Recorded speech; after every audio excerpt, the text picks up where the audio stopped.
നമസ്കാരം. മലയാളി വാർത്തയിലേക്ക് സ്വാഗതം. വെഞ്ഞാറമൂട് കൊലപാതകത്തിൽ ലത്തീഫിന്റെ ഭാര്യയുടെ കൊലപാതകങ്ങളിൽ 3 ദിവസത്തെ കസ്റ്റഡിയിലെടുത്ത ശേഷം തെളിവെടുപ്പിന് എസ്എൻപുരത്തെ വീട്ടിലേക്ക് എത്തിച്ചപ്പോൾ യാതൊരു തരത്തിലുള്ള ഭാവഭേദമില്ലാതെ എങ്ങനെയാണ് ഇരുവരെയും കൊലപ്പെടുത്തിയതെന്ന രീതി വിശദീകരിച്ചിരിക്കുകയാണ് പ്രതി. ഈ കൊലപാതകങ്ങൾക്ക് മുമ്പ് എലിവിഷം വാങ്ങിയ കടയിലും മുളകുപൊടി വാങ്ങിയ കടയിലും പെപ്സിയും ബാഗും വാങ്ങിയ കടയിലും ഒക്കെ എത്തിച്ച് തെളിവെടുപ്പ് നടത്തി. അതായത് 3 മണിക്കൂർ കൊണ്ട് 8ഓളം സ്ഥലങ്ങളിൽ അഫാനുമായി അന്വേഷണ സംഘം തെളിവെടുപ്പ് പൂർത്തിയാക്കി.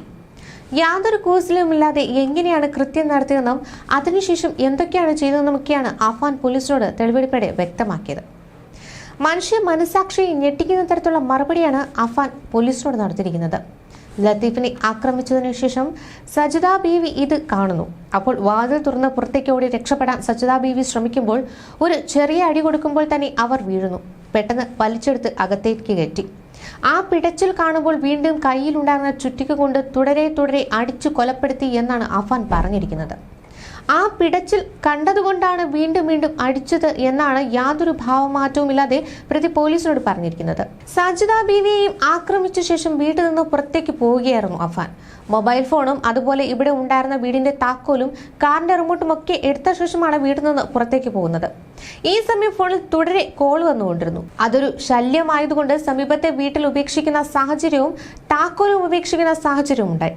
അതുകൊണ്ട് ആദ്യം ഇവിടേക്ക് എത്തിച്ച് ഈ താക്കോലും മൊബൈലും മറ്റും കണ്ടെടുക്കുന്ന സാഹചര്യമായിരുന്നു. ഇതിന് ശേഷമാണ് വീടിനുള്ളിൽ എത്തിച്ച് എങ്ങനെയാണ് കൃത്യം നടത്തുന്ന രീതിയൊക്കെ വിശദീകരിച്ചത്. ബാഗ് വാങ്ങിയ കടയിലും പെപ്സി, സിഗരറ്റ്, മുളകുപൊടി എന്നിവ വാങ്ങിയ കടകളിലും ഒക്കെ എത്തിച്ച് തെളിവെടുപ്പ് നടത്തി. 3 മണിക്കൂർ കൊണ്ട് ഇപ്പോൾ 8ഓളം സ്ഥലങ്ങളിൽ തെളിവെടുപ്പ് പൂർത്തിയാക്കിക്കൊണ്ടിരിക്കുകയാണ്. അഫാൻ മദ്യപിച്ച് ബാറിലേക്ക് എത്തിച്ചും തെളിവെടുപ്പ് നടത്തുന്നുണ്ട്. കാരണം പ്രതി ഇതിനുശേഷം മദ്യപിക്കാനായി ബാറിലേക്ക് എത്തിയിരുന്നു. പിന്നീട് 3 പെഗ് കുടിച്ച ശേഷം കുറച്ച് മദ്യം കൂടെ വാങ്ങിയിരുന്നു. ഇതിലാണ് എലിവിഷം വാങ്ങി മിക്സ് ചെയ്ത് കുടിച്ചത്. ഇവിടെ എത്തിച്ച ശേഷം കിളിമാനൂർ പോലീസ് പിന്നീട് സ്റ്റേഷനിലേക്ക് കൊണ്ടുപോകും. ലത്തീഫിന്റെ വീട്ടിലെത്തിച്ച് തെളിവെടുക്കുന്ന സമയത്ത് അഫാൻ പറഞ്ഞ മൊഴികളിൽ ചെറിയ രീതിയിലുള്ള വൈരുദ്ധ്യം പോലീസ് ആ സ്ഥലത്ത് വെച്ച് തന്നെ പറയുന്നുണ്ടായിരുന്നു. അതുകൊണ്ട് കൂടുതൽ വിശദമായി തന്നെ ചോദ്യം ചെയ്യേണ്ടി വരുമെന്നാണ് പോലീസിൽ നിന്ന് അറിയാൻ സാധിക്കുന്നത്. ആദ്യഘട്ടത്തിൽ പോലീസിനോട് പറഞ്ഞിരിക്കുന്ന രീതിയിലല്ല ഇപ്പോൾ വീട്ടിലെത്തിച്ച് നടത്തിയ തെളിവെടുപ്പിനിടയിൽ ഈ അഫാൻ പോലീസിനോട് വിശദീകരിച്ച് നൽകിയിരിക്കുന്നത്. ആദ്യഘട്ടത്തിൽ കൊലപ്പെടുത്തിയത് ലത്തീഫിനെയാണ്. ലത്തീഫിനെ കൊലപ്പെടുത്തിയപ്പോൾ ആ ശബ്ദം കേട്ട് കരഞ്ഞുകൊണ്ട് ഇങ്ങോട്ടേക്ക് ഓടിയെത്തുകയായിരുന്നു സജിദ ബീവി. അതിനുശേഷം വാതിൽ തുറന്ന് പുറത്തേക്ക് ഓടാൻ ശ്രമിക്കുകയായിരുന്നു. കാരണം അവിടെ പുറത്തേക്ക് ഇറങ്ങുന്നതിന് വേണ്ടിയിട്ടുള്ള ഒരു വഴിയുണ്ട്. അപ്പോൾ ആദ്യം കയ്യിൽ അടിക്കുമ്പോൾ തന്നെ തന്റെ കൈകളിലേക്ക് വീഴുകയായിരുന്നു. പിടഞ്ഞുകൊണ്ട് വീഴുമ്പോൾ, അതായത് തന്റെ കൈകളിലേക്കാണ് ആദ്യം ഈ സജിദ ബീവി വീഴുന്നത്. തുടർന്ന് ഇവരെ പിടിച്ചു വലിച്ച് ആദ്യം മടിയിൽ കിടത്തി ശേഷം തല തറയിലേക്ക് വെച്ച ശേഷം ചുറ്റിക ഉപയോഗിച്ച് നിരന്തരമായി അടിച്ചു കൊലപ്പെടുത്തി എന്നാണ് പറയുന്നത്. സ്വന്തം പിതാവിന്റെ സഹോദരന്റെ ഭാര്യ, അതുമാത്രമല്ല വീട്ടിൽ ഏറ്റവും സ്വാതന്ത്ര്യം കൂടി ഉണ്ടായിരുന്ന ഒരു വ്യക്തിയാണ് അഫാൻ.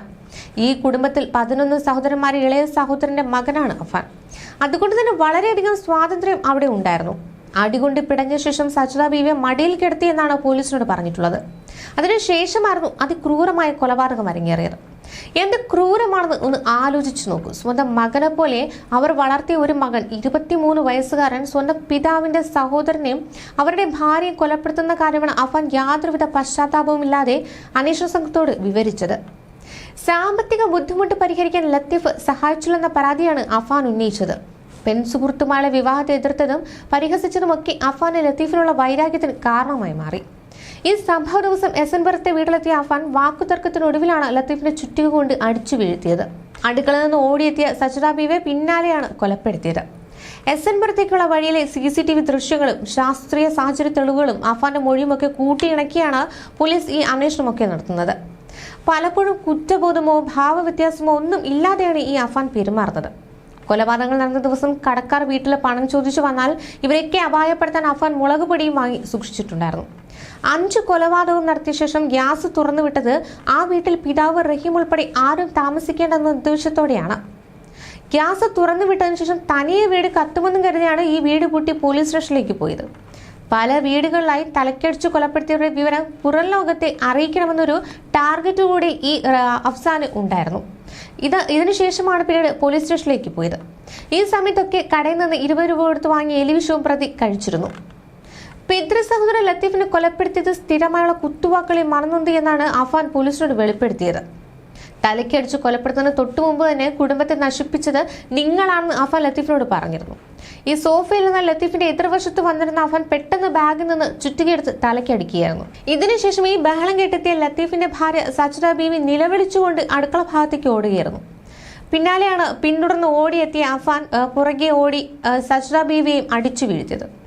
ഈ സമയം ലത്തീഫിന്റെ മൊബൈലിലേക്ക് ഒരു കോൾ വന്നതോടെ അഫാൻ ആ ഫോൺ കൈക്കലാക്കിയിരുന്നു. സംഭവശേഷം പിന്നീട് പുറത്തേക്ക്, അതായത് ഇതൊക്കെ നടക്കുന്നതിന് മുമ്പ് തന്നെ അഫാൻ ഈ മൃതദേഹങ്ങൾക്ക് മുമ്പിലിരുന്ന്, അതായത് ലത്തീഫിന്റെ മുമ്പിലിരുന്ന് 3ഓളം സിഗരറ്റുകൾ വലിച്ചു തീർക്കുകയായിരുന്നു. ഇതിനുശേഷമാണ് ഇവിടെ നിന്ന് പുറത്തേക്ക് ഇറങ്ങിയ അഫാൻ ലത്തീഫിന്റെ ഫോൺ സമീപത്തെ കുഴിയിലേക്ക് വലിച്ചെറിഞ്ഞത്. അഫാന്റെ മാതാവ് ഷെമി നടത്തിയിരുന്ന ചിട്ടി പൊളിഞ്ഞതോടെ വീടും സ്ഥലവും വിറ്റ് കടങ്ങൾ തീർക്കാൻ ലത്തീഫ് ഉപദേശിച്ചിരുന്നുവെന്നാണ് അഫാൻ പറയുന്നത്. ഈ ആർഭാട ജീവിതം കൊണ്ടാണ് കടങ്ങൾ പെരുകാൻ കാരണമായതെന്നും ഷെമിയോടും അഫാനോടും ലത്തീഫ് പറഞ്ഞു. ലത്തീഫിന് ഏകദേശം 80,000-ഓളം രൂപയാണ് ഷെമി കടമായിട്ട് നൽകാനുണ്ടായിരുന്നത്. ഈ പണം മര്യാദയ്ക്ക് തിരിച്ചു നൽകണമെന്ന് ലത്തീഫ് ഇടയ്ക്കിടെ പറയുമായിരുന്നു. അഫാന്റെ അമ്മാവനായ ലത്തീഫിനെയും ഭാര്യ സാജിനെയും ചുറ്റുകൊണ്ടായിരുന്നു അടിച്ചു കൊലപ്പെടുത്തിയത്. അഫാന്റെ ആർഭാട ജീവിതം കൊണ്ട് ഇത്രയധികം സാമ്പത്തിക ബാധ്യത ഉണ്ടായെന്നാണ് ലത്തീഫ് കുറ്റപ്പെടുത്തിയത്. ഇതിലൊക്കെ മണന്നൊന്താണ് ലത്തീഫിനെ കൊലപ്പെടുത്താനുള്ള തീരുമാനം എടുത്തത്. സോഫയിലിരുന്ന ലത്തീഫിനെ ആക്രമിക്കുന്നതിനിടെ ലത്തീഫിന്റെ മൊബൈലിലേക്ക് കോള് വന്നിരുന്നു. ഇതോടെ തുടർച്ചയായി ചുറ്റികൊണ്ട് തലയ്ക്കടിക്കുകയായിരുന്നു. ഇത് കണ്ടാണ് സാജിനെയും കൊലപ്പെടുത്തിയത്. ഇതിനിടെ ചികിത്സയിൽ കഴിയുന്ന വെഞ്ഞാറമൂട് കൂട്ടക്കൊലക്കേസിലെ പ്രതിയായ അഫാന്റെ മാതാവ് ഷെമിയെ മുറിയിലേക്ക് മാറ്റി. ഇളയ മകൻ ഉൾപ്പെടെ 5 പേരുടെയും കൊലപാതക വിവരം ഷെമിയെ ഡോക്ടർമാർ അറിയിച്ചിട്ടുണ്ട്. ഉമ്മയെ ഇളയ മകൻ അഫ്സാനെയും അഫാൻ ആക്രമിച്ചുവെന്ന് മാത്രമാണ് ഷെമിയോട് നേരത്തെ പറഞ്ഞിരുന്നത്. ഡോക്ടർമാരുടെ നിർദ്ദേശപ്രകാരം ഇളയ മകൻ അഫ്സാൻ ICUവിലാണെന്ന് മാത്രമാണ് പറഞ്ഞത്. പിന്നീട് മരിച്ച കാര്യം പറഞ്ഞിരുന്നില്ല. ഇത് കേട്ടതോടെ ഷെമീനയ്ക്ക് ദേഹാസ്വാസ്ഥ്യമുണ്ടായതോടെ മരണവിവരം അറിയിച്ചിരുന്നില്ല. അർബുദം ബാധിച്ച അമ്മയെ കഴുത്തുഞ്ഞരിച്ച ശേഷം ഈ പ്രതി അഫാൻ തുടർച്ചയായി 5 കൊലപാതകങ്ങൾ നടത്തുകയായിരുന്നു. കടബാധ്യതയെ തുടർന്ന് ബന്ധുക്കളിൽ നിന്നുമുണ്ടായ അവഹേളനമാണ് കൊലപാതകത്തിന് പിന്നിലെന്നാണ് അഫാന്റെ മൊഴി. വൻ സാമ്പത്തിക ബാധ്യതയാണ് കൊലയ്ക്ക് പിന്നിലെന്നാണ് അഫാൻ പറയുന്നത്. എന്നാൽ അത്രയധികം സാമ്പത്തിക ബാധ്യത ഇല്ല എന്നാണ് പിതാവ് റഹീം നൽകിയിരിക്കുന്ന മൊഴി. അഫാന് ഇനി സാമ്പത്തിക ഇടപാടുകൾ ഉണ്ടോ എന്ന് പോലീസ് വ്യക്തമായി തന്നെ പരിശോധിക്കും. ഈ കൂടുതൽ തെളിവെടുപ്പുകളിലും വിശദമായ അന്വേഷണത്തിൽ മാത്രമായിരിക്കും ഇക്കാര്യങ്ങളിൽ വ്യക്തത വരിക. അന്വേഷണം വേഗത്തിൽ പൂർത്തിയാക്കി കുറ്റപത്രം സമർപ്പിക്കാനാണ് പോലീസും നീക്കം നടത്തുന്നത്. ന്യൂസ് ഡെസ്ക് മലയാളി വാർത്ത.